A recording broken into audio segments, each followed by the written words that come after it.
Hey guys, it's Harleywood. Today we're going to take a look at a couple of flashlights from a company that I'm going to bet a lot of you didn't even know made flashlights.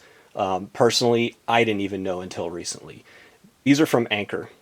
Now, Anker is really known for their portable battery packs. I have several of their products. They're in a lot of my go bags. They're in my daily laptop bag. Very high quality. And if you're familiar with the stuff that they produce, you won't be surprised to see that these are just as high quality. One of the things that I'm always amazed with from Anker is the quality of their packaging. Each of these come in very nice, sturdy boxes. The inside of the packaging is very well organized. It's very well protected so that the electronics don't get damaged. It's compartmentalized. It just very much reminds me of Apple products, how everything is done with intention, with purpose, and with care. I have reviewed a lot of flashlights from a lot of manufacturers that feels like they just kind of threw the charging cable and the flashlight in a box and sent it out the door. Definitely not the case with these. Everything is very nicely packaged. So moving from left to right, we have the LC40 coming in at 400 lumens. We have the LC90 coming in at 900 lumens, and the LC130 coming in at 1300 lumens. So as you can see by the name designation, 40, 90, 130, add a 0 to each of those, you get 400, 900, 1300 lumens. So the LC40 and the LC90 are IP65 water resistant. You can be confident that they will survive pretty much any rainstorm that you get caught in. The LC130 is IP67 water resistant, so it can be submerged down to a meter for up to 30 minutes. So the LC40 is powered by either 3 AAA batteries in this cartridge here, or a single 18650. The LC90 is powered by a single 18650 battery, and the LC130 is powered by the massive 26650 battery. So all 3 of these are powered by super bright Cree LEDs. The LC40 has 3 brightness modes, high, low, and strobe. The LC90 and the LC130 have high, medium, low, strobe, and SOS. As you can see, the 130 is powered by 3 LEDs. All of these use Cree LEDs. And the LC90 is actually adjustable. If you think of your old mag lights where you used to be able to turn the barrel and kind of focus in that beam pattern, I'm going to show you that here in a second, but the LC90 allows you to do that. Standing here are the lights that I'm going to compare each to. From left to right, I'm going to compare the LC40 to my Olight M10 Maverick. They're both about 400 lumens. I'm going to compare the LC90 to my ThruNite TN12. This is 900 lumens, this one is 1100. And I'm going to compare the LC130 to the ThruNite TN4A. Now this is 1300 lumens, and this is 1100. But let's start with the LC40. This is a fully charged battery.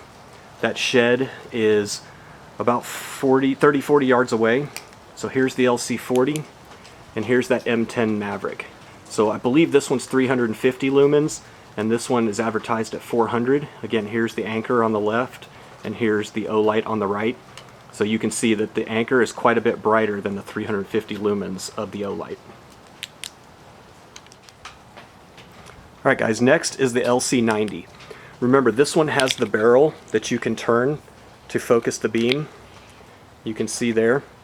So this one is the 900 lumens, and here is the ThruNite TN12 coming in at 1100 lumens. Now look how focused and well defined the edges of this is. Almost a spotlight, the LC90 over here.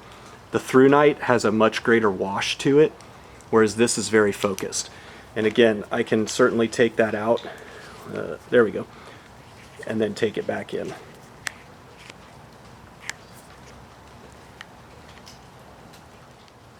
Alright, and lastly, we have the LC130.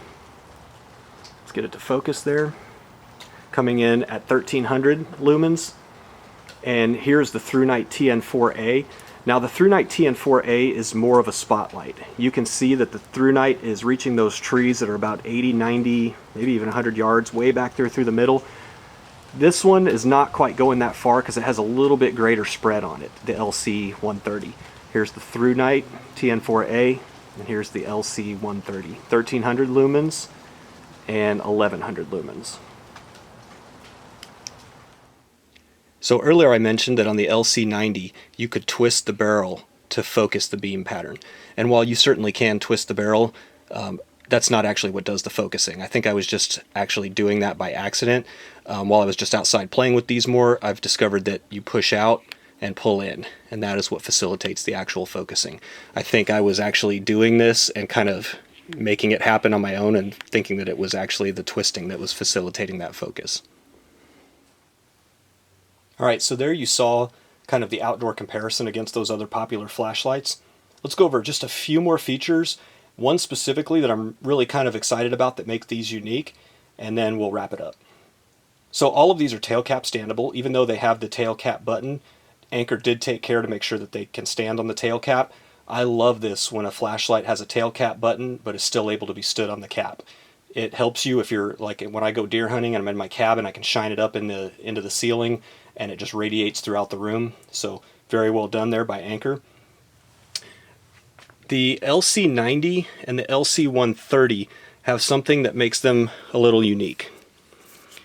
You can actually charge these directly with the flashlight unit itself. So you see that there's a retainer here. Right there is your micro USB port. So with your battery installed, you can simply plug this in, and there's an LED indicator here to let you know your power level. If it's red, the flashlight is still charging. If it's green, the flashlight is fully charged. To access the battery compartment, simply take that charging cap off, and there's your battery. So the only thing I would suggest if I were to recommend an improvement for these is, although I love that you can charge these directly, having used these a couple times, unscrewing the first cap and then plugging it in, and if you need to get to the battery especially, then you got to unscrew that interior charging cap, can be just a little bit aggravating. Now again, it's not something you're dealing with every day, so probably not a huge deal breaker. But what I would like to see is if Anker would employ something like what this Zanflare F1 does, where the charging port is simply hidden away until you need it, and then it's easily accessible. I have a few other flashlights that also have just a cap, like a rubber cap, that you can simply lift up to expose the micro USB port. And lastly, let's go over the price.